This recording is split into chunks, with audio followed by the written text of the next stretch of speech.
want to focus on the things that have made us good all year long, an intensity that they can't match. And the other thing is the ultimate disrespect is when somebody takes what's yours. And this is our game, so that makes it personal. Dominate on 3. 1, 2, 3, dominate. I need 60 minutes. 60 minutes to me. 60 minutes. No business, no mercy. Nothing but stop on the sun bubble. You got me. We're going to ring the bell. We're going to ring that championship bell. Motherfucking dog.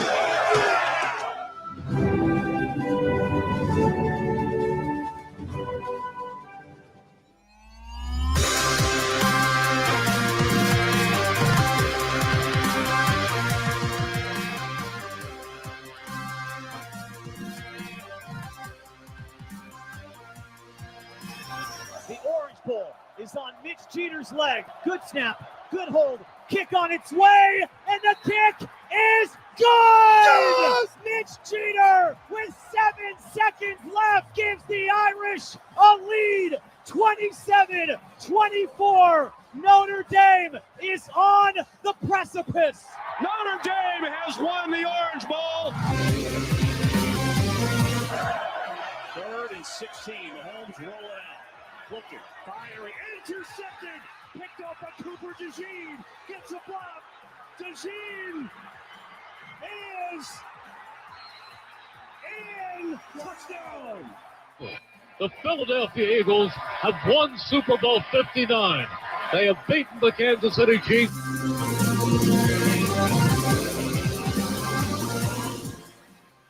And now, welcome everyone to the Huddle Up Podcast. You are looking live. Hello, everyone. Welcome. You are looking live. It is Tuesday, November the 18th, 2025. We're glad to be back with you for another week Huddle Up Podcast. And make sure you're following along with us all season long. Would certainly appreciate all the support, the likes, the shares, the follows, all of that throughout this season. If you want to get us, we are on YouTube, Facebook, Blue Sky, TikTok, and Twitter at Huddle Up Podcast, on Instagram at Huddle Up Podcast Inc., and on Twitch at Huddle Up Inc. You can get the link tree, which has all of our social media, everything I just ran down, by clicking the QR code in the top right corner of your screen right now. If you're on our video side, you can also see some of the examples of our merchandise. You can grab some of that over on our TeePublic store, which is available at the QR code there on the top corner of your screen now. So would certainly appreciate some little extra ducats into our bankroll on the Huddle Up Podcast side. Keep the show on, and certainly appreciate that support as always. And again, as we start the show, just Sean and I this week. EJ will be jumping in later for the NFL talk, I am sure. But Sean, how are we doing this week? Oh, well, we're getting through. Looks like I survived. The rest of the household took a bit of a beating, had the flu run through this weekend. So, yeah, been quite a time, but I was fine. Got to go out, watch the Eagles. Got to, taking a decent amount of football considering the kids. But, now the weather's warmed up a bit, but still cool at nighttime. It's actually really nice down here.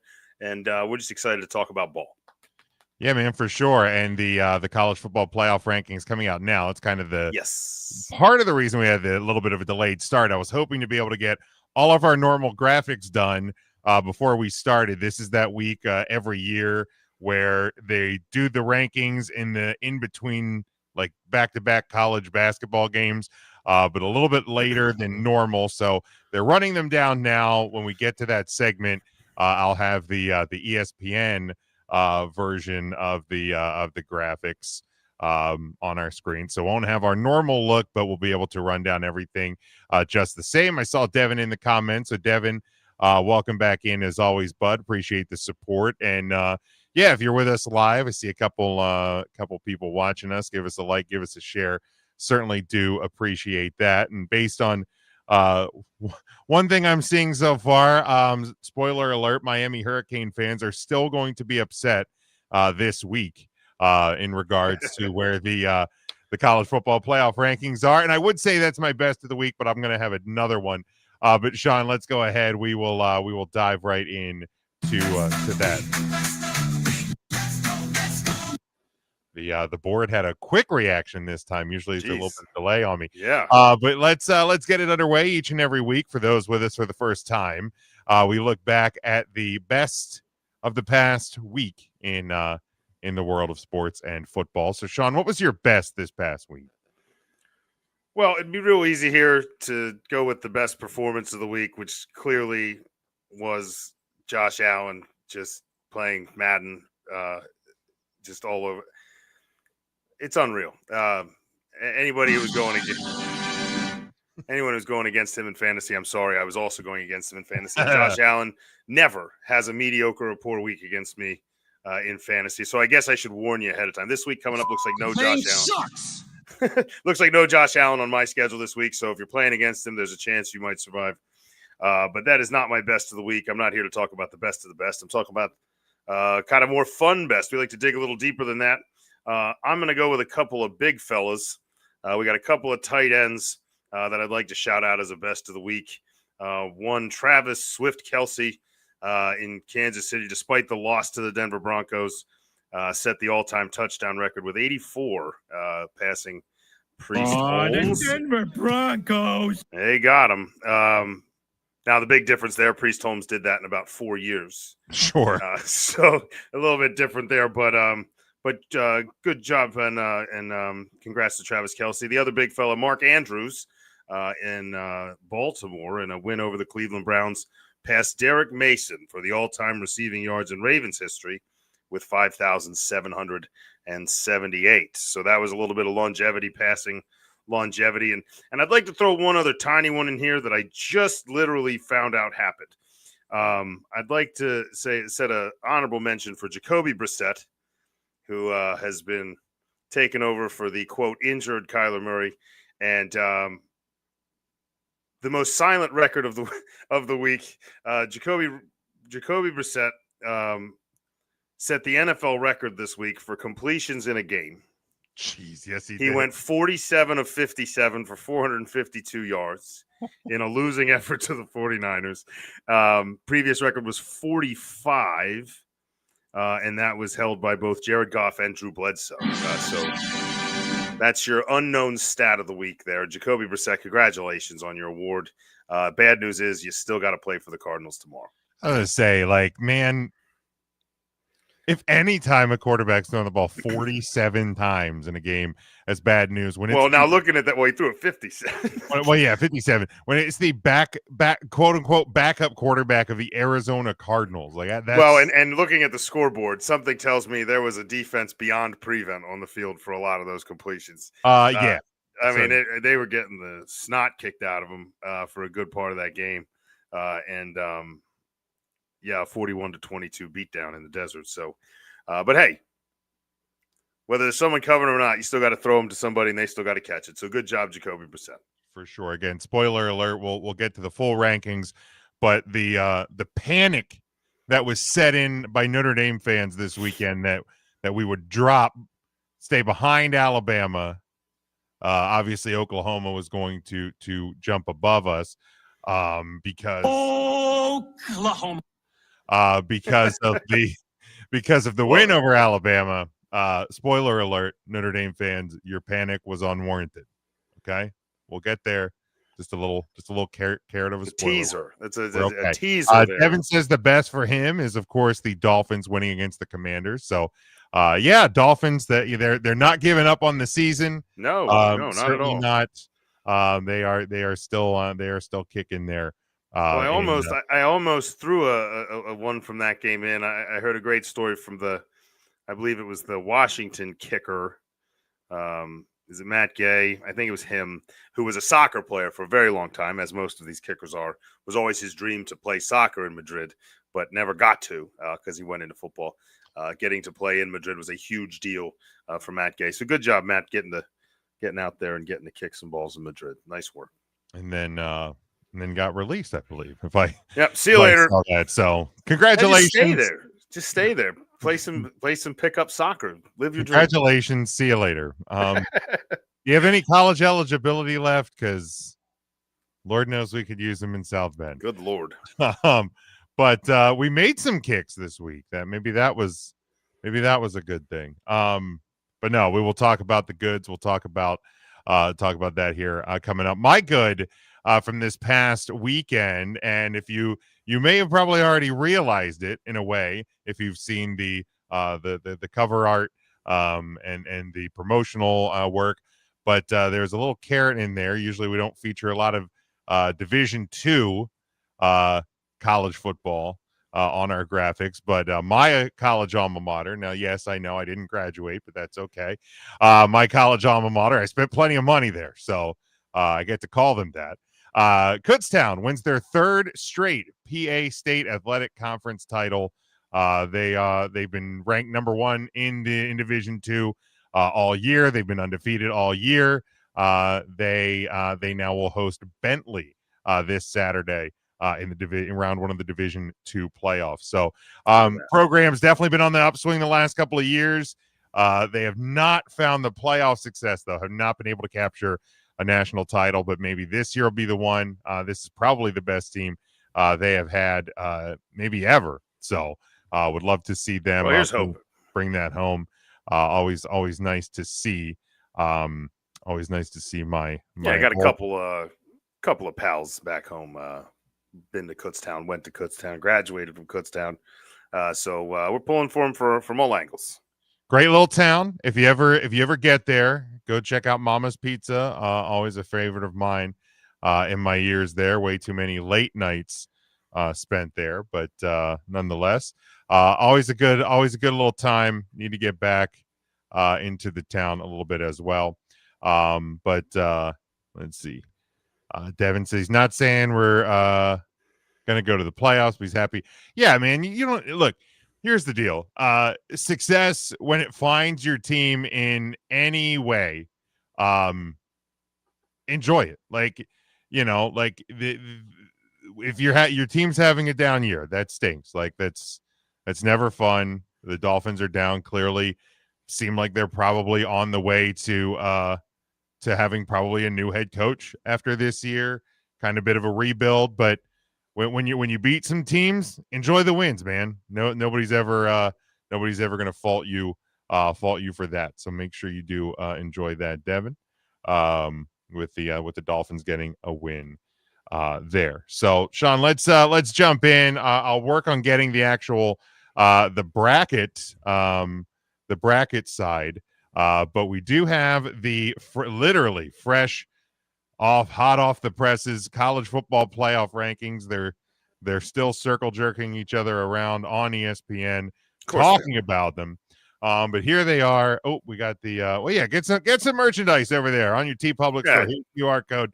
Did that very intentionally on purpose. Absolutely, always intentionally on purpose. There we go. There's the top 25. We have at 25 Arizona State, 24 Tulane, Houston at 23, Missouri back in at 22, Illinois creeps back in at 21, Tennessee 20, Virginia 19, Michigan 18, Texas after the loss down to 17, Georgia Tech 16. Your top 15, USC, Vanderbilt, Miami. Yes, Miami fans. Miami. Still going to be upset this week. Are those boo-hoo fans? We do have the Utah Utes. Did you say Utes? Yes, I did. Utes. Coming in at 12. The Mormons, the BYU at 11. Then in your top 10, we have Alabama. Notre Dame holds at 9. Remember, I said you would your fears, your concerns, your panic, unwarranted. Notre Dame stays at 9. Oklahoma, where the wind goes sweeping down the plains. They come in at number 8. Oregon 7. Ole Miss 6. Texas Tech cracks the top 5. They are number 5. Georgia, still working on that soundbite, comes in at 4.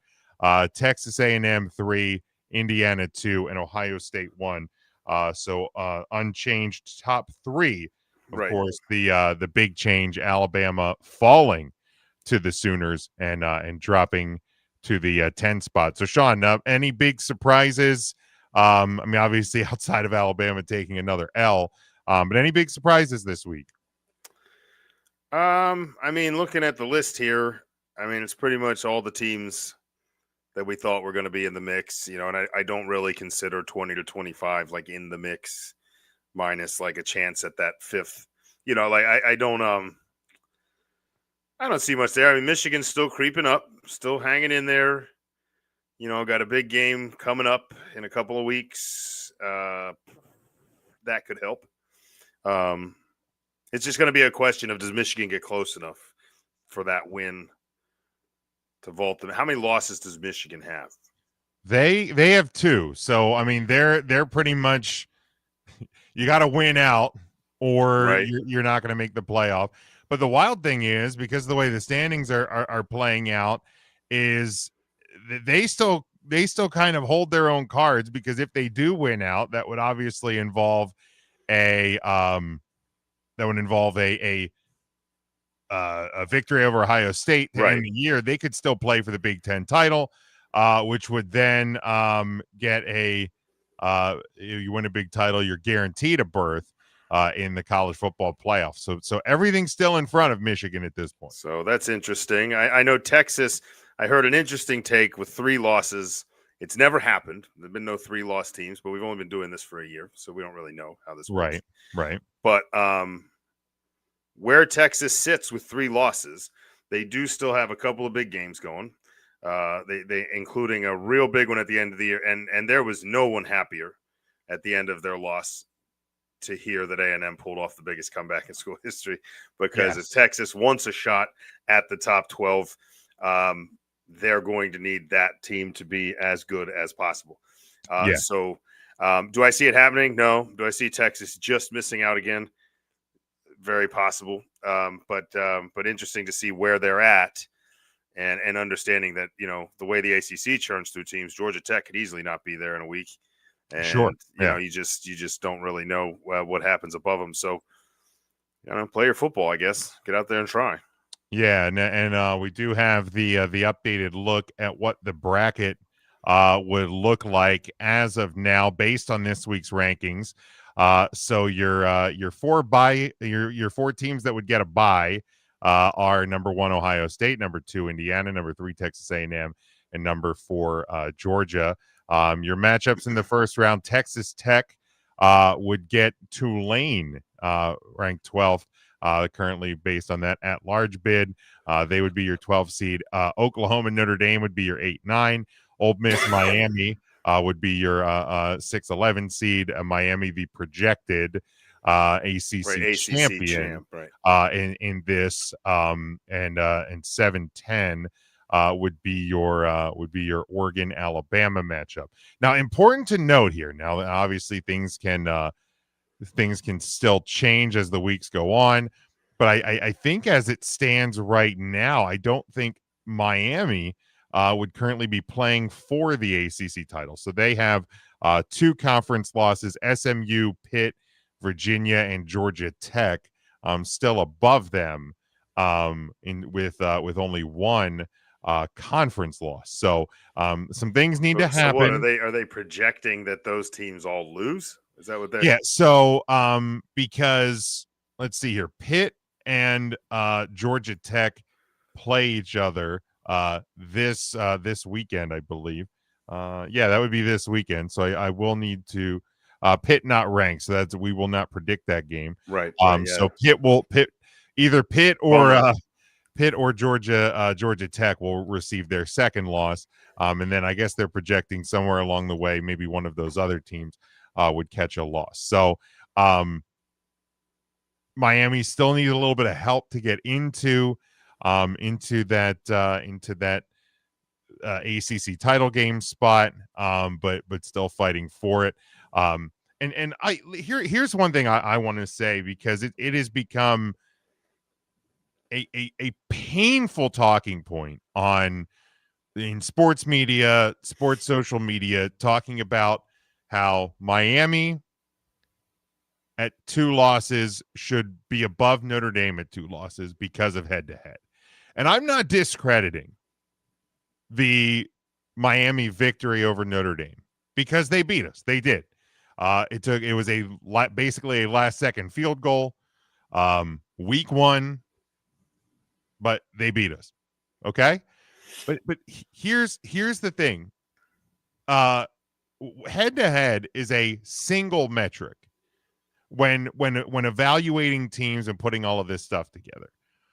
The thing that somehow a lot of people in sports media seem to be forgetting is that since that day, Notre Dame, of course, a one point loss to current number 3 Texas A&M. But Notre Dame has also amassed 8 straight wins.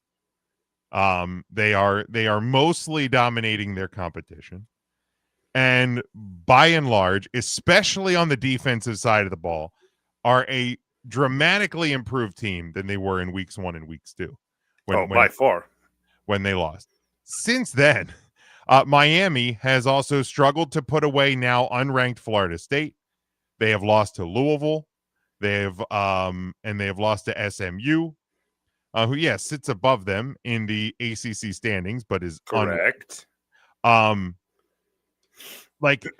You can't lose to 2 unranked teams in the month of October and tell me that you are still marketably better than a team that you beat by 3 in week 1. You want, I get it. You beat Notre Dame. That's a lot of football that's been played. A ton of football. And teams grow, teams change, injuries happen, players get called up, receiving corps switch around.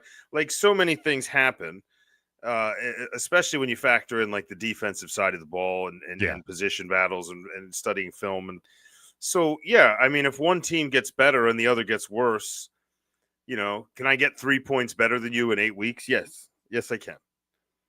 Yeah. And I think that's what you're seeing. And I understand that both of us sitting on this panel are Notre Dame fans. However, objectively, I don't think you can look at these two teams and the roads that they've been on, because you want to argue that Notre Dame's schedule has not been that hard. Okay, fine.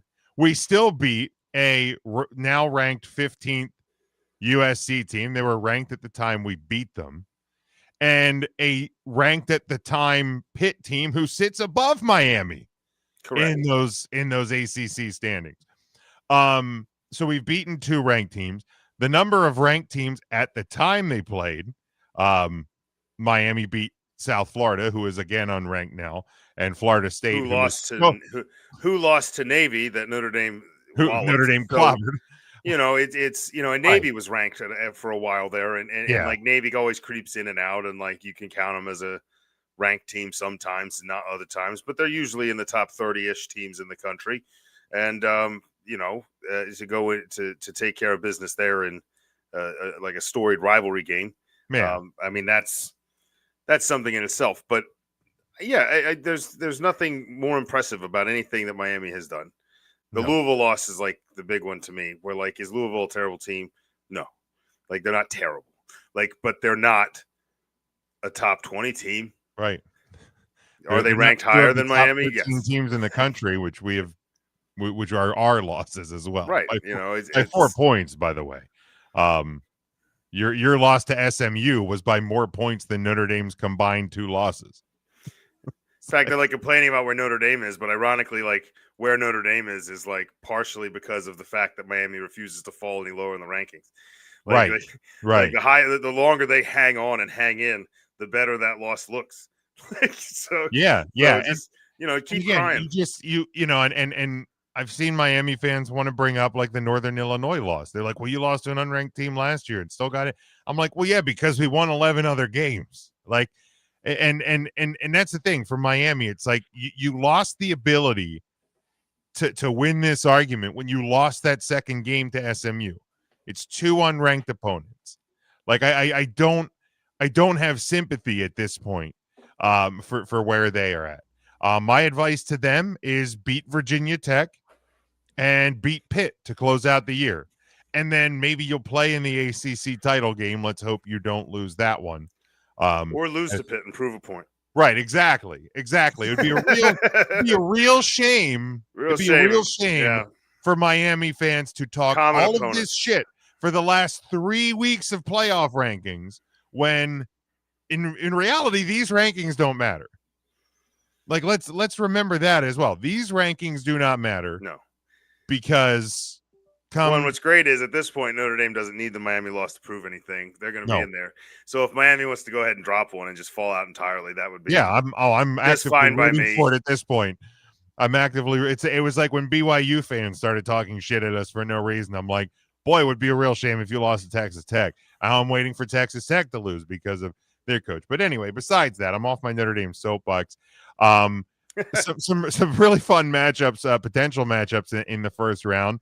Alabama, Oregon, kind of the new Alabama versus can Oregon be that quality opponent? I think your gem matchup in week one is a Notre Dame, Oklahoma. And then the winner goes on to face the defending national champion. So right there, that to me, that's your best pocket in this playoff, because I don't see Texas Tech or Tulane beating Georgia. No. The winner of Ole Miss Miami, I think it's a matchup against A&M would be fun. And I mean, if Oregon beats Alabama, which I think they do, because as I've been reminding people all year, Alabama is an average team. Okay, you own Georgia. You were ranked too high. You got crashed to reality. You're an average team. That you're welcome. Remember this. Well, ironically, the one thing that crushes Alabama and knocks them that far down is it's that haunting loss to Florida State to start the year. Yeah, just hanging over your heads. Shocking. A team that loses to a horrible. I could see them blowing another one here and just falling out. That would be fine. Like Mike says in the comments there, quack, quack, quack, motherfucker. Mike's not scared of I think Oregon wins that game, and then Oregon gets another shot at Indiana there in the Big Ten. But that's neutral site once you're there, right? The second round would be neutral site. I think the biggest wild card, and this will be my last thought on any of this, is Ole Miss sitting at 6th. They still have potential to win the SEC, to get a bye. There's a lot of noise around that program, particularly around head coach Lane Kiffin, and what his future is going to be. There's talks that he's obviously being actively looked at by both LSU and Florida. He's kind of being silent on his future. There's rumors that Ole Miss is going to give him an ultimatum. You have to decide, are you leaving or are you staying? And they're going to do that before the end of the season or before the SEC title. Like there is a lot of movement. I'll put the I see Mike asking who number 13 is. I'll stick the full top 25 there in Miami. Miami there. The bracket seating Miami and the actual top 25 do vary a little bit because of those automatics. But man, if you're Ole Miss, if I'm an Ole Miss fan, I'm kind of sitting uncomfortable right now, because if Lane Kiffin up and decides I'm out, like I'm done, I'm going, I've always wanted to coach, let's just call it LSU, and decides to leave, man, like to bail on what your a crappy team, it'd be one thing horrible. if he wanted another crack at the NFL, right? And that's something you could wait on, but maybe they want to know now. But to leave for another SEC school would Insane. be bonkers, especially when that program's not in as good of a spot as yours.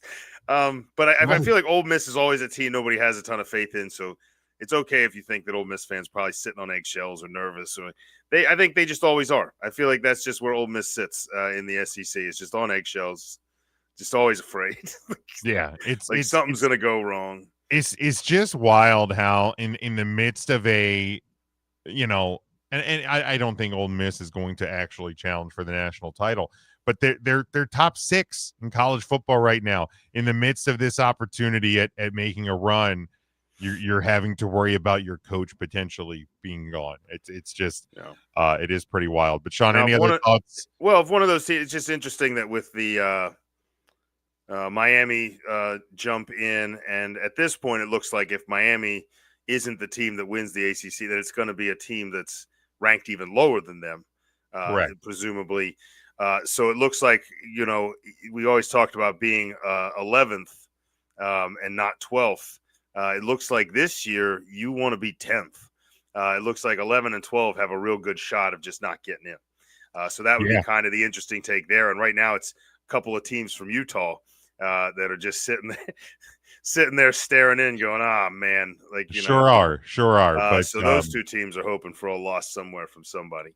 And one of those teams will have a chance to take a swing at the top dog in that Big 12 conference. But man, I don't like sitting here at 8-9. I sure would like to move up to. Well, I mean, like to take a crack at that Alabama chunk of the bracket versus the Ohio State chunk first. Sure, yeah. Let's get out of that Ohio State Georgia half. Get into that A&M Indiana. I'd like a crack at A&M again. Of course, then again, we're playing better football, but Lord knows so are they. Needing a 30-point comeback versus South Carolina says what? Well, there's one thing about needing it. There's another thing about doing it, and it's a pretty impressive showing, I think, and grit and resolve from a handful, a bunch of kids to motivate and get them to believe that could happen, and then to do it is pretty amazing. That was arguably the best of the weekend as well. Yeah, it was a hell of a comeback. Certainly says a lot about South Carolina and what they are and what they aren't. As well, but we'll put we'll close up the book on the college football playoff rankings for this week, Sean, and we will talk about them next week. A whole new batch of drama, I'm sure, always will be drawn up next week. But let's go ahead. Let's jump in to the games as we look at week number 13. Not a lot of 25 on 25 action. No, definitely not this week. So we're going to do something a little bit more fun at the end. But we have I'm excited about that. Yeah, two games in the top 25. Number 22, number 22. Easy for me. Easy for you to say. Yeah, way to Missouri back into the top 25 at 7-3. They travel to number 8 Oklahoma. Oklahoma. They are 8-2, a 7.5 point home favorite. 42.5 is your over under on this one, Saturday at noon on ABC. Well, the computer doesn't like Oklahoma. I did not want to play that sound bit at all. Look, Missouri, I know, Missouri, that this is a schedule and you have no choice. But Missouri, stop doing this to yourself. Stop showing up on my predictions. Stop showing up in the top 25 just in time to run into a team that is just red hot at the moment. Now, is this poised to be a letdown game? Sure, I suppose. And if it was, ironically, if it was someone a little less expected than Missouri, I might buy it. I think Missouri's a good enough squad, and Oklahoma's excited to be where they are enough that they're not going to let that happen. Give me the Sooners to roll. I think 7.5 is a good number. I don't know that I would actually touch it with my own money, but I'm going to take Oklahoma to push over that and win this by upwards of 10. And in doing so, at 42.5, I like this game to go over. I think it's going to be lower scoring than people think because I think Oklahoma's defense has been playing a lot better than people realize.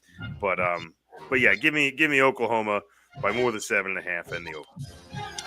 Yeah, look, you come off the big win against Alabama last week. That certainly, I think, coming out of the gate, Oklahoma may struggle. But bottom line is they are the better team, and Mateer looks back. He looks to be at full strength. That team's starting to click again. They may not be a 2-loss team if Mateer doesn't get hurt. He came back. The Texas win over Oklahoma, which is keeping them even mildly alive in the college football playoff hunt, is solely because of the injury to Mateer. Right. He looks back. He looks healthy. He's fine. I do think they end up covering this 7.5. Missouri might give him a little scare early, but it's in Norman. I don't think we're going to see any tricky stuff here. Oklahoma, and I will take a slight over as well because I do think their offense is is rolling. Missouri still without their actual starting quarterback too, which will keep them off the scoreboard a bit. Devin has Oklahoma and the under. So yeah, I think that 42.5 line is a pretty solid one. I would probably avoid that if you do gamble college football, or check back on it later in the week. Of course, we are here on a Tuesday. Right. That could move. And your only other top 25 head-to-head this week is number 15 USC. They are 8-2, just like Michigan. They kind of have their fate in front of them. Sure do. As well. One of their 2 losses, of course, out of conference, so it didn't hurt them in that aspect. They traveled to number 7 Oregon, who's trying to prove that they can meet the challenge in a big game. They are 9-1, a 10.5 point home favorite. You're over under 59.5, 3:30 Eastern time on CBS. Well, I think USC is a team that all year has just kind of crept under the radar. They're a team that has shown a lot of explosiveness on offense, has shown a defense that's not afraid to flex its muscle when it needs to, and has won some close games and won some blowouts. And I think that, you know, is this a team with enough talent to catch a surprised Oregon and upset them on the road? Yeah, I think they're good enough. Do I think Oregon's going to be unprepared or not ready? I do not. I think that Oregon's going to come ready to play. Oregon's going to come out firing too. I do think 10.5 is a lot, and I feel like a USC team that's trying to get into that top 12 and trying to make a push is going to bring everything they have into this game. So I like USC to cover that 10.5. But even at 59.5, the one thing I can tell you is points will be scored. I'm going to take the over. I'm going to take 60 or more points, and it should be one heck of an aerial show. I'll tell you that. Yeah, I think the over is the smarter play. The 10.5 is a wild number, and yeah, kind of like you. If I'm USC, I'm taking that as disrespect. I like Dan Lanning. I like what he's done and is doing at Oregon. But a little bit of the indictment of them is kind of what Oregon has always been. When they get into these big game situations, they don't rise to that challenge. And I'm not saying they won't rise to the challenge. I think they do win this football game. But I think USC makes it a lot closer than people are anticipating. I think Oregon might need a fourth quarter comeback in this game. I can see that to win. So I have USC covering the 10.5. I think if you want to get in on this number, and it may already be moving. I was going to say at 10.5, if you're a gambler and you like the USC side, I would bet get early, on it. I would hop over there. Because by this weekend, that's going to be a much smaller number. Yeah, I think it'll shrink, but I would take USC on that, and I will take the over. A lot of points. Especially with us pushing it. A lot of people in Vegas listen to us. Absolutely. Devin has Oregon and the over as well. So, again, that wraps up the head-to-head top 25 stuff. A lot of stinkers out there this weekend, including these ones we're about to talk about. Obviously, the games will get much bigger the following weekend. Yeah, maybe we need the break. Maybe we need a little So, I decided there's 3 top 10 teams who are playing FBS opponents and have huge spreads. Texas A&M plays Samford, and Alabama plays Eastern Illinois. Those don't even get lines because they're not FBS teams. So we can't cover those. But we have 3. And it's real quick, with not a lot of analysis to it, but will blank covered the spread. So number 1, Ohio State, they are at home versus Rutgers. They are a 31.5 point favorite. Does Ohio State cover 31.5? Yes. Okay. I disagree. I don't think Ohio State covers 31.5 because Ohio State does not care about this game against Rutgers. They're going to do their work in the first half. They're going to get off the field, and all of their thought, all of their mind, all of their care is going to be on the game the following weekend. So Rutgers will make a couple.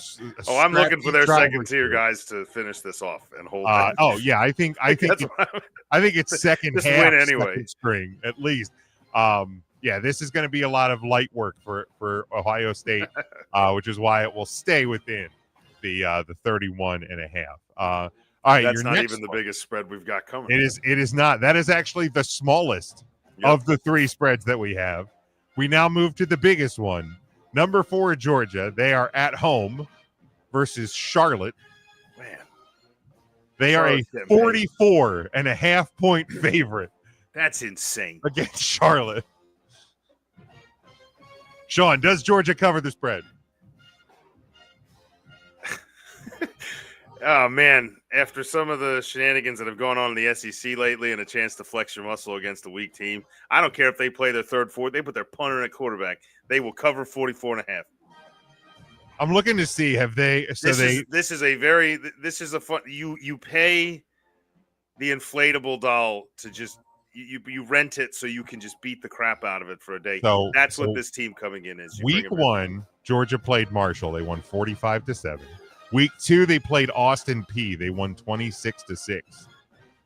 So they have not won a game by 45 or more. They got close again in that moment. They got close. I think they're a much better team than early in the season. I think I think Charlotte is worse than those two teams. They just beat Texas by 25. They absolutely beat Charlotte by 45. 45, absolutely. I don't care if it's their third string; they'll still beat them by 45. Yeah, it does not matter. The limit does not exist. And last one, Senior Day in South Bend. Unfortunately, in this one, former Notre Dame quarterback Steve Angeli will not be on the field for the Orange, of course, suffering that Achilles injury or ACL injury. I apologize, earlier in the season. I believe he'll probably make the trip to South Bend. I would, of course, a Orange Bowl hero, at least in that late second quarter drive for the Irish last year when we needed him big time. Notre Dame hosting Syracuse, number 9 in the country, a 35.5 point favorite. Sean, does Notre Dame cover the 35.5? No. Ooh, okay.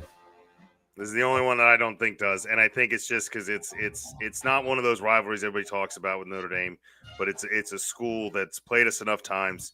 It's another school that's had moments of glory, and nothing would make them happier than to. They want to come in and upset us, and I don't think there's any risk of that.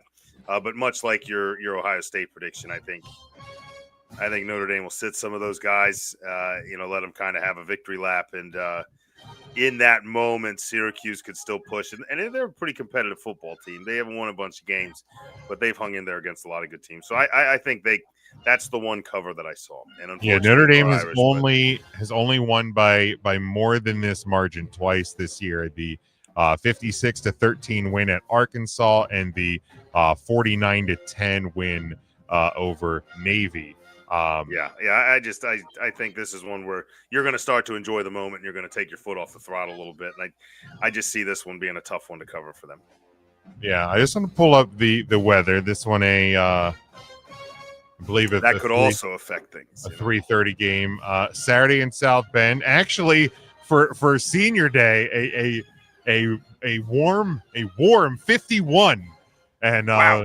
Chance of showers in South Bend on a November Saturday. So Jeremiah Love north of 250 yards. Enjoy that one. Give him the rock. I think it'll be close, but I think it stays just under. I think it's going to be in that 30 to 32 range. Right. When all is said and done, I think Notre Dame will almost cover the spread. I think it'd be very realistic where we score enough points, like we score over 35, like somewhere near 40-ish points. But in the fourth quarter, we give up 14 or 10 extra points. Yeah, a couple backdoor points. Just keep it on. Yeah, I think that's very possible.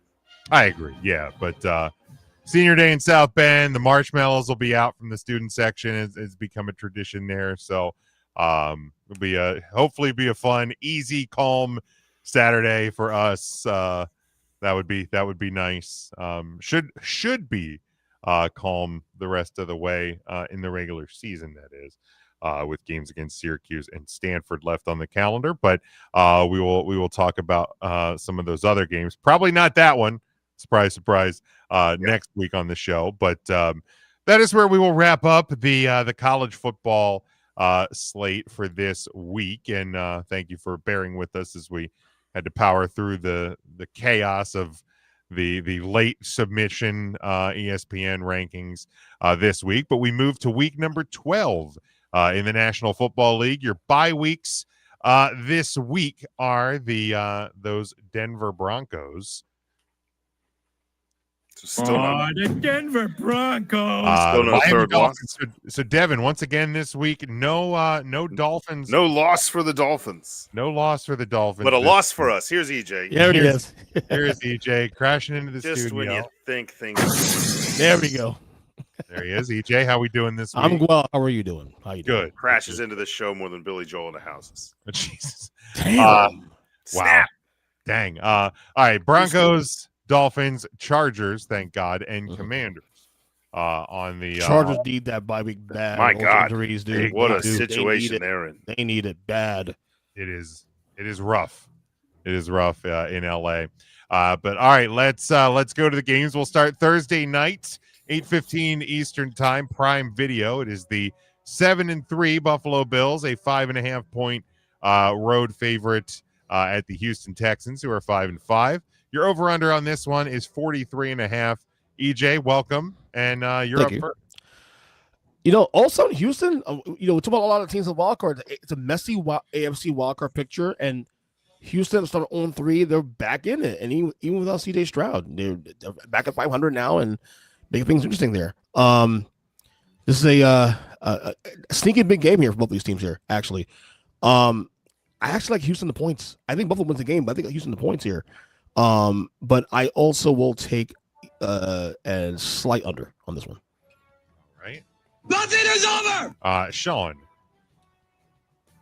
Yeah, I mean, the best thing going for the Texans is not necessarily their backup quarterback, and it's not necessarily anyone playing for them.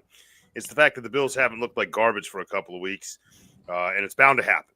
That team is not, in my opinion, good enough to maintain a streak for very long. Is it definitely going to happen this week? No. They might wait for a division game, just or something like that. But no, with that 5.5, I'm actually going to side with EJ here, primarily because you do get the points, and I think with that chance of a Buffalo letdown, especially on the road against an underrated Texans defense and front four, that's very good front of that defense. I know the secondary's made some mistakes in games, but that pass rush in Houston's very good. So give me Houston to cover. I'm going, 43.5. Josh Allen could do that by himself if things go right. Against that defense, though? Best in the league, arguably? I'm going to take the under. I think Buffalo has a hard time scoring, and I think the defense gives up just enough to maybe lose that game. Houston's starting to remind us why we've thought they were a fairly decent team the last couple of years. And Buffalo many times this year have reminded us that they're not. So an interesting one. I think this potentially be one of the more interesting Thursday games we've kind of had this year.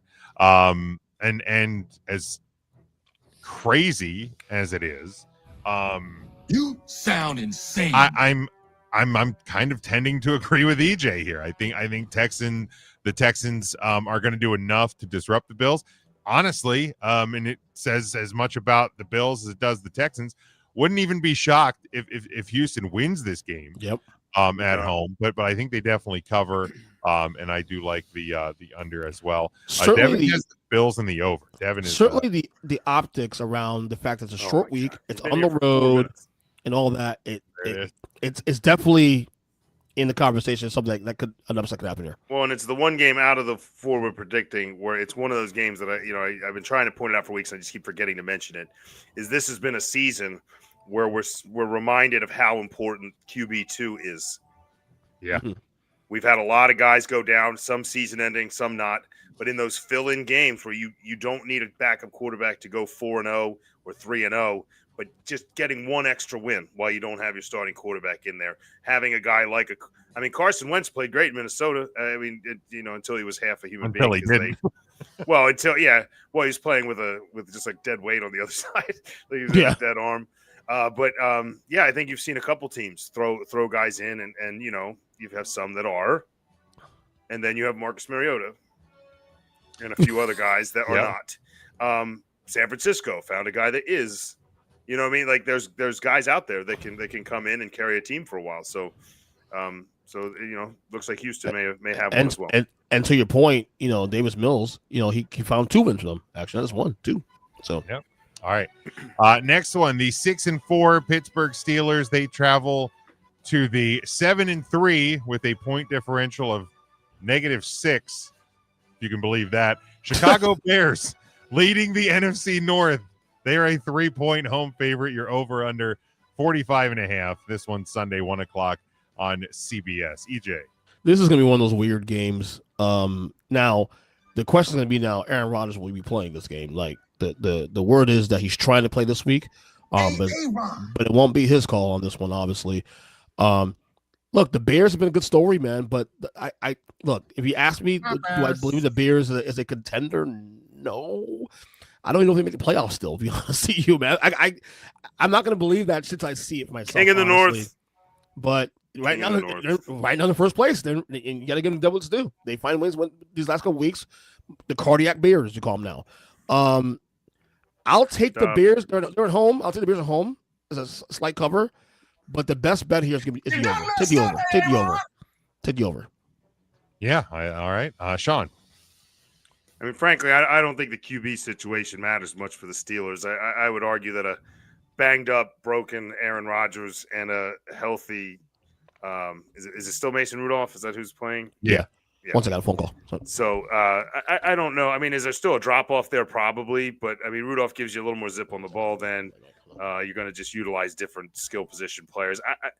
I think it might be good for DK Metcalf to get Mason Rudolph out there.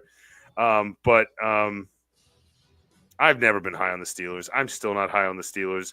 Am I super high on the Bears? No. But I called them taking the North last week, and I guess my projection is that they will hold it because I think that they win this game. And I think it's going to be a little more handedly than that 3 points. Like I don't think 3 points scares me in this one. Defense is playing good. Caleb Williams is playing well. They got a ton of weapons. I think if you utilize all those weapons, you can spread some of that Pittsburgh defense out and alleviate a little bit of that pass rush and run zone. And they got 2 running backs running well. So, I mean, I don't see – I don't know, EJ saying they can't make the playoffs and then run.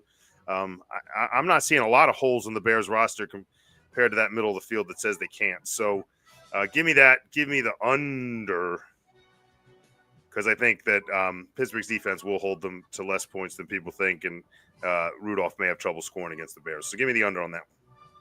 Yeah, I mean, look, their 7 wins are against, lesser than teams: Cowboys, Raiders, Commanders, Saints, Bengals, Giants, and Vikings. But you don't get to control the teams that you play. Right, and you're proving you're better than them, which puts you closer to that precipice of, like, being in the play. You know what I mean? Like, those teams are better than the teams below them, so they should kill them, right?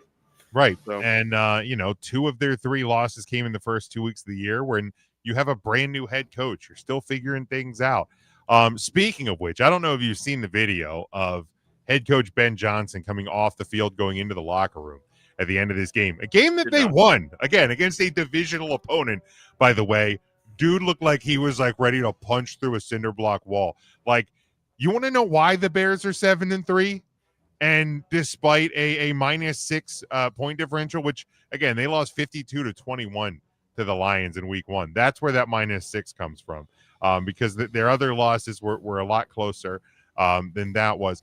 It's because of Ben Johnson. Like the guy is a great coach, probably the best coach they've had in Chicago. I forget who was the coach. Was it Lovie Smith? Definitely the best coach since Lovie Smith. I'll declare that already. Because they've just had a comedy of errors for a long time. And it's taken time for that team to get somebody who knows and is really good in today's NFL.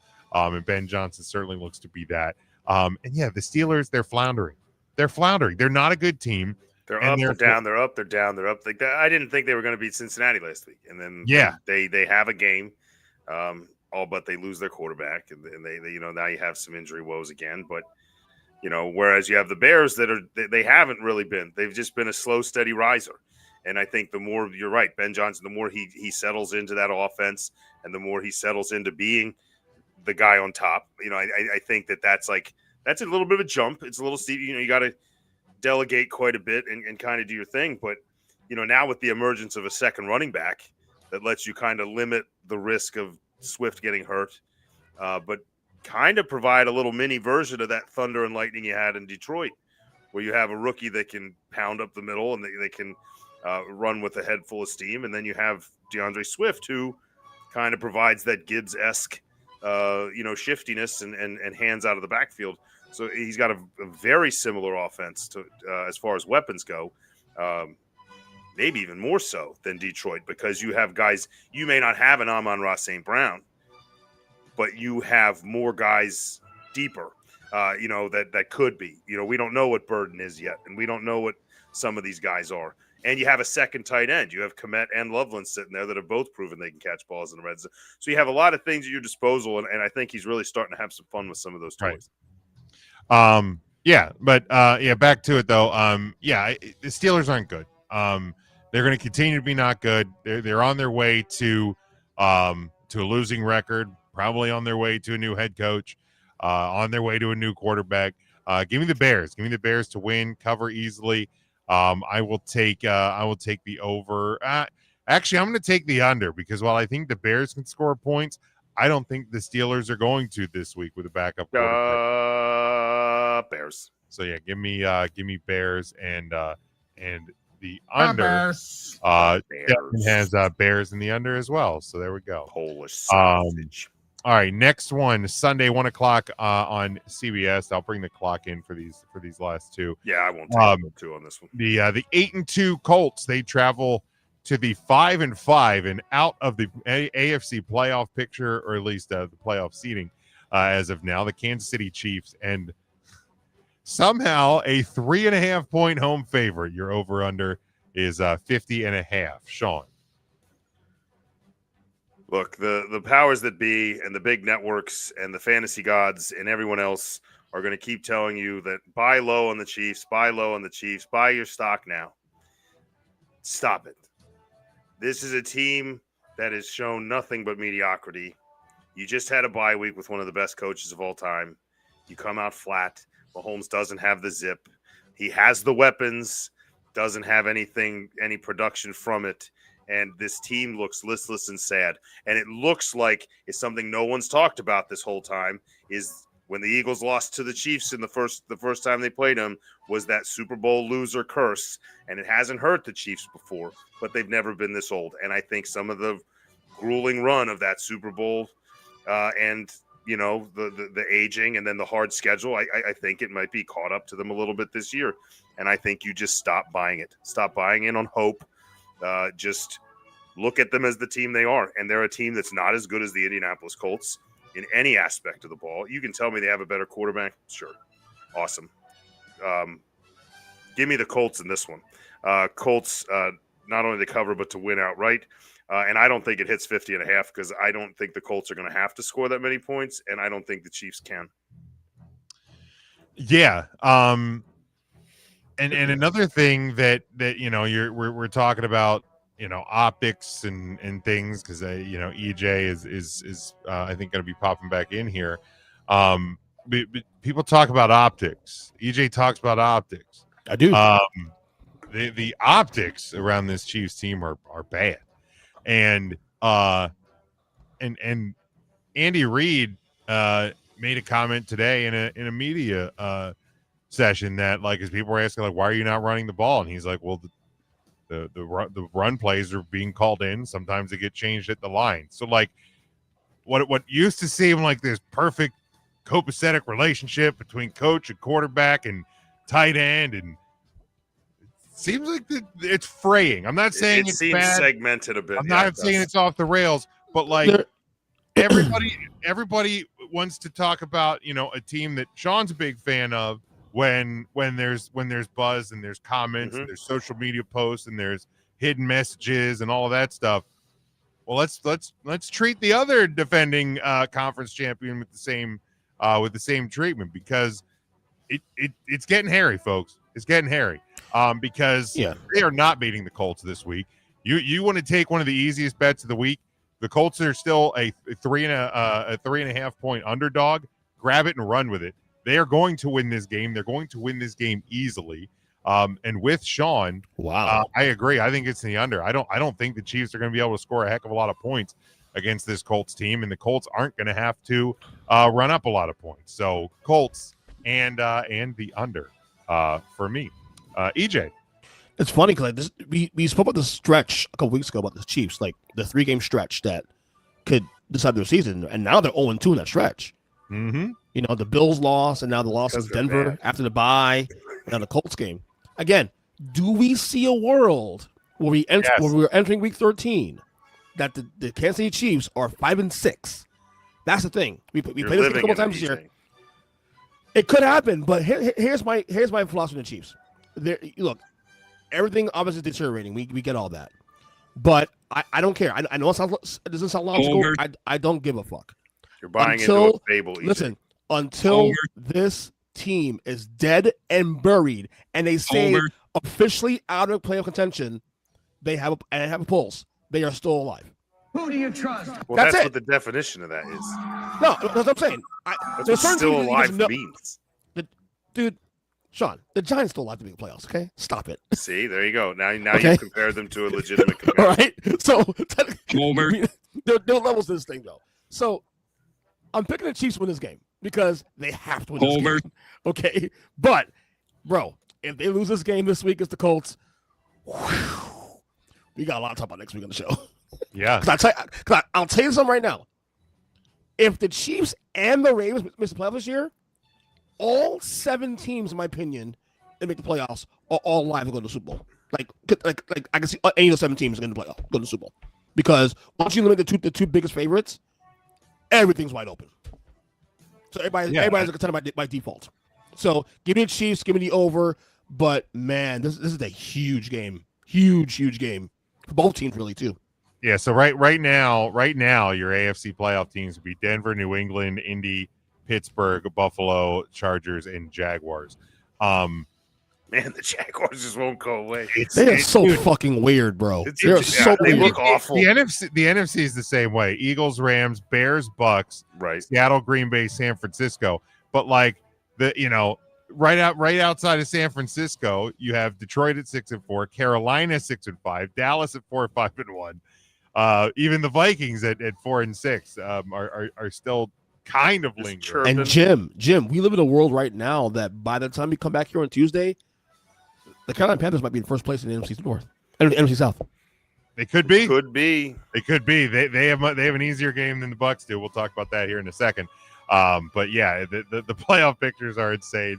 There's a game we're not predicting on Sunday. The Cowboys, obviously they'll have a short week playing these Chiefs on Thanksgiving. But a chance to build off. I get it was the Raiders. I'm not certainly not getting any. You're doing what I do. You're trying it. You're trying it.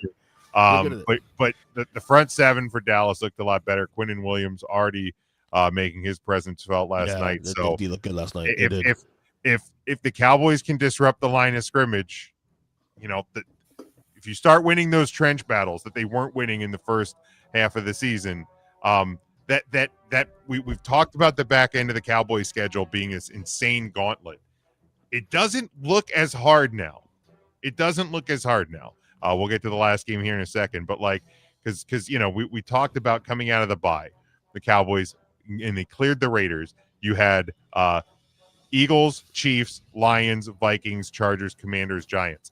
That looked like hell at the start of this season. All of a sudden, Eagles obviously still the top team in the NFC, but there's some struggles, at least on the offensive side of the ball. Chiefs are average or look average. Lions are struggling. Vikings are struggling. Chargers are banged up. Packers Commanders stink. Giants stink.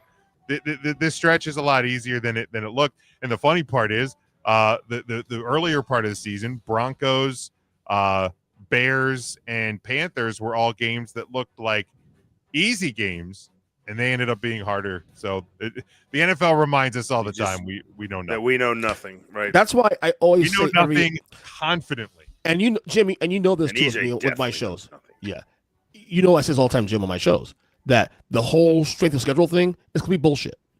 It's bullshit because at the end of the day, we don't.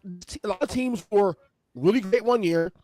They will regress. Like the Minnesotas will regress. Right. You know, Washington will regress. See, you know, so like I said, like strength schedule thing is a little overrated. So I'm gonna say. Well, and also it doesn't have the same impact as it used to because now you have those divisional matchups that you're automatically locked into. It's not like the years and years ago where like, you know, Giants win the Super Bowl, they get the hardest schedule based on what the team was, you know, teams were last year, and like the Jets were the worst, they get the easiest schedule. It's not exactly the same anymore. But to be honest with you, like, and I know it's been kind of a habit lately defending the Eagles, but they've had a tough schedule in the league, in my opinion. Their schedule has turned out to be pretty difficult, and I mean, quite frankly, it should be. If you're the defending champion, and they're still 8-2 somehow. So yeah, kudos again. Much like Denver, much like Indy, like they just find ways. Much Chicago. I'm starting to believe we're the Denver of the NFC. Like it just feels like very similar. I'm just saying the way we're winning games. They're winning in similar ways. I think is what. That's what I'm trying to say. Is like we're trying to we're playing. They're both great rosters that are playing great defense while trying to figure out the offensive side of the ball. And it's one of those things where like they may never have to figure out the offense. Like you just keep throwing teams in front of them and they can't score, and you do just enough, right? And let your dub. So I feel like they're winning similar games. So hopefully we wake up. All right, last game of the week. We go to Sunday night, 8:20 Eastern time on NBC. It is the 6-4 Tampa Bay Buccaneers. They travel to the 8-2 Los Angeles Rams. A 6.5 point home favorite. You're over under 49.5. EJ, this is a huge game. Huge game. I want to go for and say it's a must-win for the Bucs, man, but they need this game bad.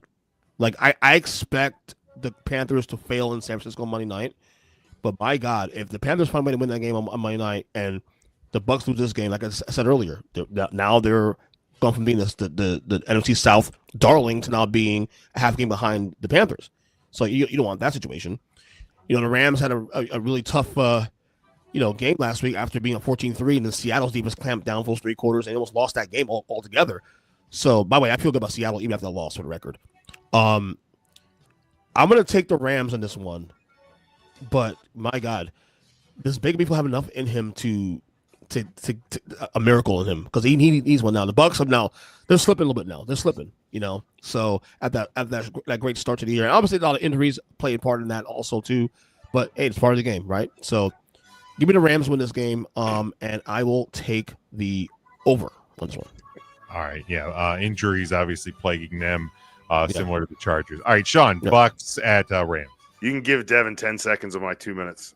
Devin's comment that EJ, do you think this game is a must win for both teams? No, might win is probably the Bucs. Might win. That was a typo. Great.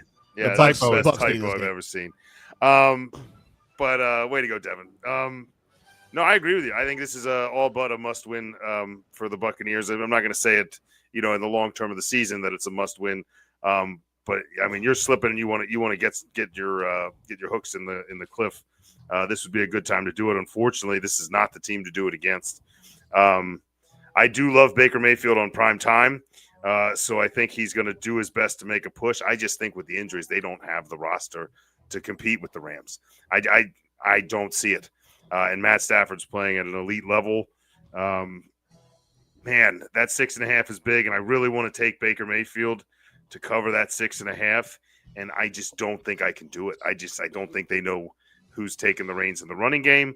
I think their receiving core is so beat up. Baker hasn't looked himself, and I think the Rams jump on him early, and I think they're able to run some clock out late. Give me the Rams to cover 6.5, and I'm going to push the over on the 49.5. Tampa obviously just been riddled with injury. Them and the Chargers are two teams that, had so much potential and still have the potential if they can get healthy here towards the end of the year. But are you going to be able to get healthy in time to hang on is going to be the big question. This week is not a good time to have to try to start that. Nope. Going to a team that's clicking. Potentially, I think at the start you might see a flash out of the Bucs because the Rams may be coming off that emotional divisional win, but ultimately they're the better team right now. And when you get right down to it, the better team should, I say that sparingly because of the way this season has gone, but should win the game. And I think they do actually even cover that 6.5. I will go a slight over. The Bucs are going to have to score points to keep up with this Rams offense. I agree with that. 100%. So yeah, if they can't score, they're going to be in a lot of trouble because the Rams can and they can do it a lot. So that's where we'll leave that. Devin did have the Chiefs in the over in that last one. He has no comment on this one. That's fine. He did enough to ask. It's a might win. It's a might win. It's a might win for a lot of teams. It's a must. By the way, if I ever buy the Eagles Jaworski shirt, I'm putting that quote on the back of the shirt. A might win for both teams. It's a might win. It's a might win. Look, I'll grade it. It's a must win for the Bucs. They need this win. Yeah, I mean, I still won't even bite on that yet, just because that division. Panthers obviously right. Being a half game behind the Panthers is not like being a half game right. That's why I felt to say with most women because of the fact that even if you go that half game to Carolina, it's like almost laughable. I don't think it ultimately is going to be it's a might win. It's a might win. All right, let's move on to the power rankings as we do each and every week. We look at the top 10. We look at the bottom 5 in the National Football League. We'll start in the bottom part. EJ, who is your bottom 5? All right, my bottom 5 on 32, 28 have the Giants, 29 the Jets, 30 the Raiders, 31 the Saints, and 32 the Titans. Mike has 32 Titans, 31 Saints, 30 Browns, 29 Jets, and 28 Raiders. Sean. From the top to the bottom, 28 Raiders, then Saints, then Giants, then Jets. Get all New York in there. But the Titans just keep clinging to the bottom. The goddamn Jets. What in the fuck, Jim? What? Go ahead, read your bottom 5 before I light you up. Light me up. Okay. Bottom 5, we'll start at 28. The goddamn Jets. 29 Raiders, 30 Saints, 31 Titans, 32 Giants. In no fucking world is the Titans better than the Giants. What are you doing?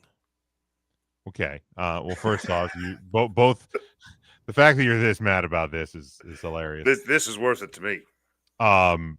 Both these teams are hot trash. And you are still without, I think, Jackson Dart this week. You have fired your coach, famous Jameis, and they're still better than Tennessee. I would pick the Titans to beat the Giants. Oh my fucking! It would be close. You do this to aggravate me, Jim. You know it. Say it. No, I mean I'm being honest. If it is to aggravate you as well, that's just a bonus. I can understand putting the Saints on the Giants because they actually beat the Giants this year, so that makes sense. But the Titans, bro, like have you actually watched your Giants? Like they at least beat fucking Philadelphia and the Chargers here at full strength. They caught the Eagles off guard. It's a cute win. They caught this. Cute win. It's a division game. You said that's all about optics, EJ. Okay, the Titans' not even real. Lone win is against a team that they got fucking lucky. They had a meltdown. Lone win. Right. Maybe they forced that meltdown, EJ. Yeah, well, that team the Titans beat has a head coach. So, hey, to say this is actually worse than what Mike did a couple weeks ago. Titans have a plan. The Giants don't. What was the team that Mike put in the bottom number 32 that be kind of like, what the fuck was that about? What was it? I don't know. I mean, if you're getting mad about bottom 5s, bottom 5. Let's just leave it at it. You're doing it wrong. Am I a little annoyed, like a little bit, that Mike has the Browns in there, and like just ruins us all having the same fight. But whatever. The Browns are clearly like my 27. The Browns still like, stink. I mean, they still stink. Yeah. Shador Sanders is playing quarterback now. Give him a few weeks. well, actually, We'll that's fair. And I wanted to keep the Browns in my 20. Like I moved them up because they were 29 for me last week. They just keep playing such good defense that I refuse to say they're as bad as these teams. But with Shador Sanders, they'll probably find their way back in next week. It could be fun to watch. But here's the deal: the Browns, you might as well get a look at them because you're going to have to make a decision this offseason if you're going to go for another quarterback in the draft, which you probably will because you're one of the most comically, hilariously embarrassing franchises. Why? Deshaun Watson will be healthy. Here's the problem, though. Who's in the draft worth getting? I mean, seriously. Well, I'm sure there's a couple better than Dylan Gabriel. Or Shador Sanders. And you still got to fuck up Deshaun Watson, too, also. He's still in the contract. That's what I just said. Yeah, because he's he'll be healthy. Still on the yeah. By the way, 28 for the record, 28 can go. You can put like another 3-4 teams at 28, and you'd be fine. You can put Cardinals there, Commanders. EJ, we're still discussing the bottom 5. Yeah, stop. I know. All right, we're not gonna see. EJ, we're not gonna see much longer anymore. All right, top 10. Okay, top 10. All right, number 10 for me, the Niners. Number 9, the Ravens. 8, Bills. 7, Lions. 6, Broncos. Finally, 5, the Colts. 4, Seahawks. 3, Patriots. 2, Rams. 1, Eagles. All right. Mike has Bears 10, Chiefs 9, Bills 8, Bucks 7, Rams 6, Patriots 5, Lions 4, Broncos 3, Colts 2, and Eagles at 1. Sean. 10, I have the 49ers of San Francisco, then the Lions, then I have the Bills creeping back up in here, the Bears at 7. 6 is the Seahawks, and then your top 5, Colts, Broncos, Rams, Patriots, Eagles. My top 10, Bucks hold on to the 10 spot, but barely. Bills 9, Bears 8, Seahawks 7, Lions 6, Broncos 5, Patriots 4, Rams 3, Colts 2, and Eagles 1. I see I think even worse than your 32 Giants is where is the Seahawks on Mike's list? He had them at 8 last week. So that makes sense. Okay. Yeah, so they fell out. It's a placement thing, I guess, more than yeah, right. But personally, I probably would have knocked the Chiefs out, and I'm actually kind of a little surprised he did. But I would have knocked them out and hung the and hung the Seahawks in maybe at 10. I'm hoping that's an error. By the way, you get memories, Jim? Bears at 10? Well, I mean, I had the Bears at 10 last week. No, I'm saying like 3 years ago, 3-4 years ago. No, I know what you're doing. A little joke you did back in the day. Oh, I know. You should have done it to me last week when I had the Bears at 8. Bears at 10. I've got the Bears at 7 and rising at this point. I was a week ahead of everybody else having the Bears in mind. They were just out for me last week. Yeah. So and with mine, I wanted to actually punish the Lions more. Yeah, but but there's Seahawks, no one behind them. The Seahawks losing the manner they did, it prevented me from dropping the Lions any further. Yeah. But here's the thing, man. The Lions, I'm starting to grow a bit concerned that they can't live up to their identity in the big moments. Starting to? This is becoming a pattern now where they play the Commanders and they win by 40. They play the Bears in the second week of the season, they win by 35. But you play the Eagles, you play the Ravens, you play sadly the Chiefs a couple weeks ago. And teams with complex defensive schemes seem to just or just baffle them. Or just when the lights are shining brightest on you. Yeah. They get in the playoffs and they melt down like they did against the Commanders last year. You win a big game, and then it's championship game time. Almost. We just got to get there. We can't do it. It's the alarm is being sounded on this version of the Lions. And I love Dan Campbell, but yeah, it's there.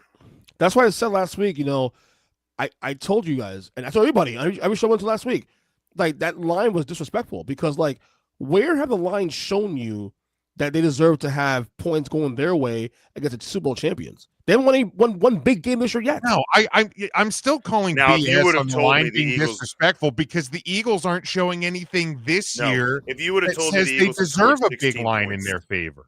if you'd have said the Eagles were going to score 16 points against the Lions on Sunday Night Football, I would have assumed we had lost. I know the defense is good, and I know that there's a lot of power players there, but we also have a few holes, and I would have assumed they would have exploited it, and they did for one play. Yeah. I mean, the Eagles. Jameson Williams did his thing for one play, and then they did nothing else the rest of the time. The Eagles they're only a 3.5 point favorite, albeit on the road in Dallas this weekend. Like, correct. It's not disrespectful when because no one knows what to think. But when they've shown you a pattern that they're not a dominant team. Okay, fine, but Eagles 3-point favorite. Okay, I can live with Eagles -3 at home on Sunday Night Football against Detroit, but to put up Detroit Eagles as a 1-point favorite, 1.5 point favorite, to me, that tells you that Vegas like Detroit the other way too. Also, the points went the other way because remember the home teams always get 3 points no matter what. So anything going the other way means that the road team. It's still not disrespectful. That made no sense. I thought it was. I thought once again, I'm sitting here in a fucking show, on another show. I'm defending the goddamn team. I hate more in sports. Alleged. I can't stand it. Alleged. Sorry, thanks, EJ. Sorry, Sean and Matt and all you asshole. I said fans thanks. out there. You're welcome. Oh. Look at his face. Yeah, it's just yeah. But yeah, Eagles back on top. Maybe just for now. Depending on what the Colts do. I wanted to put the Colts at 1, but when they're sitting on a bye, it's like it's always hard. It's hard to like drop a team on a bye, but it's also hard to raise them. Yeah. I mean, especially when the Eagles beat a team I had at 4 last week. So like my only problem with your 2 and 3, Jim, is that 2 and 3 did play this year, and while there was a weird call in that game, number 3 did number 2 this year. So there's your rub. Yeah, there's your rub.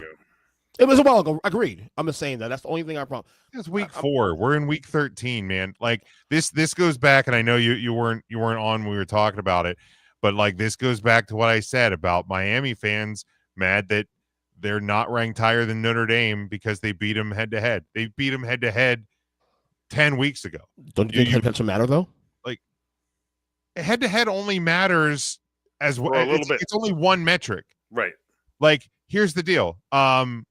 I wanted to put the Bucs ahead of the Bills because I still believe in the Buccaneers more than the Buffalo Bills. That said, the Bills beat them this week. Yeah. So now we know. Right now, there's no way. Snapshot. I mean, I'm not better than Bucs. For the record, I'm not mad about 2 and 3. I mean, that's this game in inches. For the record, Mike put the Buccaneers ahead of the Bills. Yeah, and I mean, again, and that's why I'm wondering if this was actually consistent. Well, he had rankings. the Bucs at 4 last week. He had the Bills at 10. So, I mean, I think they met in the middle. Yeah, I think what Mike does, he does placements, and I get it. Everybody on this planet build our list a different way, different rankings for different reasons. You guys already know how I roll my list. I'm not gonna make excuses about it. I just do the way I do it. I fuck everybody else. What do you think? Okay, I love Seattle coming off this week, even after losing to the Rams. Okay. They 4 turnovers by Darnold on the road, and they almost win that game anyway. If I'm Seattle, I'm feeling good with this team going forward, big picture. Well, yeah, because of the defense. Like this team is going to live and die by that defense because Sam Darnold reminded us that the real Sam Darnold is still in there. Right. Like I saw a great tweet like in the aftermath because the big discussion all year has been the Vikings make the right choice by letting Darnold go and sticking with JJ McCarthy.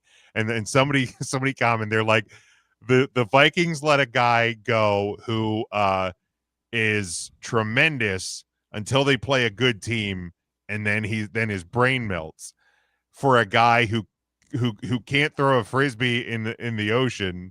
But when it's like 2 minutes to go and the game's on the line is like the next Tom Brady. Like, and it's like, and like it's really kind of how it is because Darnold is gonna he's gonna look really good until he doesn't, and JJ McCarthy is gonna struggle. He's gonna struggle a lot until he doesn't. So it's like which poison do you want a quarterback? And the budget it's strictly financial in Minnesota. You basically have to pay that guy $40 million a year. Is $40 million towards your cap worth that versus McCarthy? Oh, and again, Darnold caught lightning in a bottle last year. He went and got his money. My argument is JJ McCarthy and Sam Darnold are very similar quarterbacks. So you save the money. You save the money with. I agree, 100%. 100% agree with that. So did EJ? I can't. Let me look. Did you have the Ravens? You had them at 10 last week. Okay, yeah, so one. They not impressive. Not impressive. They're not impressive. They're not impressive. But again, you shouldn't be surprised at how tough the game was because the Browns always play them tough, no matter. I have what. no problem with the Ravens being in because I have them just out. Like they don't have enough wins yet to be in, but I think they will shortly. They were for you. I put them in as a joke because I didn't know who to put number 10. It was just a sign to show that they're rising. Mm-hmm. They weren't really my 10, but they just ended up there because I couldn't pick. And they may be leading the AFC North. More on that in a minute. What's gonna happen? Yeah, because they're back. They're back because the division stinks. That's not their fault. No, I'm not saying it's their fault, but I'm not going to declare they're back until they show me that they're actually going to be good enough to win in the playoffs. And this team is one of the worst Ravens teams we've seen in a long time. And the Ravens haven't gotten anything done in the postseason with this core before, and they're worse this year. If there's any year that the Ravens have no excuses still, this is the year to do it because everything's wide open. You guys got anything else to say on my list or anyone else's? Yours? I don't hate yours. I think yours is fine. No, I mean, again, that 10 spot, I don't like the Niners in there for either of you, but I don't like anybody in there. It's reward. Yeah, it's reward. It's reward. I feel like we should do a top 9 because it's reward. Top 8. Top 8, I'd have been fine. I struggled to put the Lions in, and then I don't like the Bills on mine either. So. I know it was Arizona. However, Brock Purdy looked really sharp. Stop it. Arizona's fucking awful. That's why I said it. I caveat was saying I know it's Arizona. Right. Follow me, brother. But I know. His first game. I mean, again, are the Niners a Super Bowl contender? No, they're not. It's also the team that gave your garbage team their only win. So shut up. Right, exactly. You can't tear that team apart to make a point for the Titans about the and Titans then be like, well, Purdy looks sharp against them. And then you're using it to give the 49ers credit one way or the other. No, they're 7-4, bro. They're 7-4. It shouldn't be 7-4 now. Wait, no. But we're talking about the Cardinals. The Cardinals. The Cardinals are the team I know it was the Cardinals, but here's the thing, Jim. They beat them the way you're supposed to. That's they also didn't have their number 1 wide receiver. They're running on Jacoby Brissett, who by the way had the most. They're down to the Cardinals are down to like their 4th running back too. He was an honorable mention for my best of the week. By the way, EJ he set a record for completions in a game. Yeah, it's pretty sick though. I'm just saying, Titans at 31. No, I hate you just so much. That'd be like me going like, I know it was the Raiders, but here come the Cowboys. No, right, let's lock this up. You just did that earlier. Lock it up. Well, no, I even like. Sorry. Let's see what happens this Sunday with the Cowboys. But. Oh God. All right, let's close it up like we do each and every week. You better lock it up. You lock it up. Lock it up. All right, we look ahead to this weekend and we will discuss what will happen. One thing that will happen this weekend. Sean, we'll start with you. What will happen this weekend? Well, last week I hit my lock in a taking over first place matchup with the Chicago Bears, waltzing into a game with the Minnesota Vikings and continuing their march to first place, and they did that. Today's lock it up, also a changing of the guard at first place, and we just hinted at that. Not only will the Ravens continue their climb by beating the lowly New York Jets, but with the Pittsburgh Steelers not winning. Jets. But with the Pittsburgh Steelers not winning theirs, At the end of the week, the Baltimore Ravens will be. I don't know the tiebreakers there. I'm going to assume they're better. But at the very least, we'll have a tie for first place at the top of the AFC North, and you can lock that up. Lock it up. I agree with you on that one, buddy. Yeah, I really do. And by the way, they still have played twice, though. Those teams that still haven't played yet. Correct. That's still and that's where they pull away. All right, exactly. go. Yes. EJ, what will happen this weekend? Well, I said it earlier, man. Being in a world where we're sitting in a world next week where the Chiefs have under 500 late in the year like this. I think around Thanksgiving, that is going to be strange, and I don't see it happening. I'm sorry. Like Colts, prove me wrong. I think you guys are a real team. You guys are a really good team. You have right now my MVP this year, so on your team. That's right, motherfucker. And until you prove me wrong, You're so fucking again, I'm gonna say until this goddamn team is dead and buried, I'm not gonna come out. Give me Mahomes and Andy and Big Red. You're not only picking this in our pick'ems, but you're locking it up. You're damn right. Until this team is dead and buried, I will still believe in this team. Give me the Chiefs to lock up the Colts. EJ, last week, yes, when the Chiefs were playing the Broncos, correct. You said the same thing about the Broncos and the Chiefs. Yeah. And I like I said, I'm a man of my words. I am. I rewarded the Broncos this week, put them on my power ranks for the first time this year. Like, right? What's it going to take for you to actually admit that the Chiefs are not a good football team? No. Look at my rankings. How many more losses do you need? No. I understand it. You have them at 10B. Like, no, they're not 10B either. No, they're not. Sure, okay. They're not. Look. Of the four rankings, so the Ravens are the better 5. The Chiefs were the rankings this week. Now my rankings. Right. That's what I'm saying. They're 10B. They're just outside where the Ravens are, or the 49ers are. No. What's it going to take for you to actually admit that this Chiefs team is average at best? No, they are definitely deteriorating without question. But until this team is dead and buried, and I see that they are no longer in playing attention, they will have they don't have a pulse. The curse. They are still a problem. Give me the Chiefs to lock up the Colts this week. Lock it up, motherfucker. They're only a problem for themselves. But I can't wait to continue to watch. It can't be good for them that EJ keeps picking them. That's right. Gotta be. I cannot wait. I cannot wait for you to continue. It's like an anchor dragging on the side. I might just keep putting Chiefs games. Are you going to sit here, Jim, and continue to doubt Patrick Mahomes? I'm doubting the Chiefs. And if Patrick Mahomes is responsible for it, then yes. Especially if Andy Reid's calling plays to get it out of his hands, and he's like, "No, coach, we will find out this week, won't we?" How many times did Dan Marino miss the playoffs or have a losing record? Not many times. Like the Dolphins were a bad team with a tremendous quarterback for a while. I won't go so much as a bad team. At worst, they're mediocre in Marino years. Well, that's what this team is. They're 5-8. I remember a couple 8-8 years, but I don't remember. It doesn't get more mediocre than 5-5.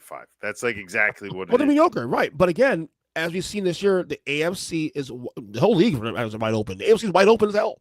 Like, can you say with full authority that if the Chiefs get in the playoffs and they play the Patriots in Foxborough, that you're fully confident Pats win that game? You fully confident about that? No, but if I had to bet like my car on it, which is not worth very much, I would bet it on the Patriots. What do you have? What kind of car do you have? Oh, it's a wrecked Chevy Malibu. It's got just dents and dings all over it. Sunroof leaks. You want it? Maybe. My car's old. If you'll come steal it, you can have it. So if you look over Dan Marino's career, he had more seasons where they were 2 games above 500 or worse than he did at 3 games above 500. How many losing records do you have, though? Losing records. Not a lot of losing records, but so he was Mike Tomlining it. But yeah, but that's just. But you said, but the word you said, Jim, was bad. To me, bad is like 4-12, 5-11, and worse. No. He's saying that he was a great quarterback on bad teams, right? Meaning that having him there might be the reason they had. Right, he drugged them. He drugged them to Sure. Oh, okay. 500 records. Without him, they would have been 500. like 3 wins. Those teams aren't making the playoffs, and those Basically, teams, even if they do, are not making any noise. Basically, the Tony Romo argument. Yes, because I agree. I think Tony Romo drugged some really fucking horrible that's fair. Cowboys teams. That's a pretty. Okay. That's actually a decent comparison. Despite I'll the fact sign. I'll sign on for that. Nowhere near as good as Dan Marino, but okay. Tony Romo is the most talented Dallas Cowboys quarterback in history in that franchise. Absolutely, I said what I said. I agree with you. He's the best quarterback the Cowboys have ever had. But Dak Prescott's going to pass the all-time Cowboys. Yeah, Prescott would probably be a 2 on that. By default, though. Come on, by default. What do you mean by default? Because the league is famous passing heavier now. I mean, it was pass heavy when Romo was there. Okay, here's a clue, Cowboys fans. Dak Prescott is not better than Tony Romo. In discussion. Oh no, and I'm certainly not even saying that. Right. I'm just saying he's going to pass the passing yards record for the franchise. All right, mine. Sucks. Do I want to do college? You guys did do NFL ones, right? I did pro. I went NFL. He went NFL. Yes. All right, I'll go college then. I'll tell you my NFL one in the close, but I'll do my official one in college. At least one of these top 25 teams will lose outright. Miami playing at Virginia Tech, Texas hosting Arkansas, Vanderbilt hosting Kentucky, or Utah hosting Kansas State. At least one of those will lose outright. I would put my money on. Say the middle two. You said the middle two. Texas hosting Arkansas, Vanderbilt hosting Kentucky. Vandy might be the one I look at. Kentucky's kind of frisky. I want it to be Miami. I do too. I think Miami. That nothing would make me happier. I do too. A lot of things. Virginia Tech has their new coach hire. There's gonna be a swagger to that team, to that program this week. I think Miami draws them at a bad time, and I hope they lose. By the way, I'm sharing a meme to the text group right now, to the podcast group, and it's one of the funniest things I've read. It's like the Falcons drafted a QB top 10 and paid a QB $180 million to avoid being in QB hell, and somehow a year and a half later are in QB hell. They are. Just what a hot mess. They are in QB hell. So are the Saints. Like two teams, and it's just still Kirk Cousins' team. They're like, Kirk, hey, listen. Hey, luckily they didn't trade him somewhere. It was a big joke, buddy. They need him. It's a good joke. We believed in you the whole time. Michael Penix Jr., the oldest 26-year-old quarterback in the history of the National Football League. Also, like 3 ACLs. Third ACL. This is now on his quote-unquote good leg. Hope he's okay, man. Seriously. Yikes. Yeah, absolutely. Yeah, for him, and obviously, just a long line of injuries this year. But let's wrap it up. I will say my NFL lock was the Vikings going to Lambeau, beat the Packers, just continue to cloud. Oh, good. Let's just watch them implode. That's a question. Matt LaFleur hot seat that happens? Absolutely. Yeah, okay. Okay. I'm just saying things. So, I think that tush push made me sad. Starting to get wood. Tush push. All right. Tush push. EJ, let them know where they can follow you. Buddy. Well, you can find me, my podcast, Earn Speak Podcast, of course, any podcast catcher on audio side on YouTube at Earn Speak Pod on YouTube. I am on Twitter at EJackson7. I say Twitter here because I know it's X, but I say Twitter to make you Twitter. happy. I do it to make you happy. Sean, listen, X. I do it to make you happy, Jim. Okay. Only it's asshole. It's easier for him to say. It's less syllables. Yeah. X smart spot. But yeah, it's just on Twitter. And that's all I got for you. Another great show, guys, as always. Thank you. All right. Sean, let them know.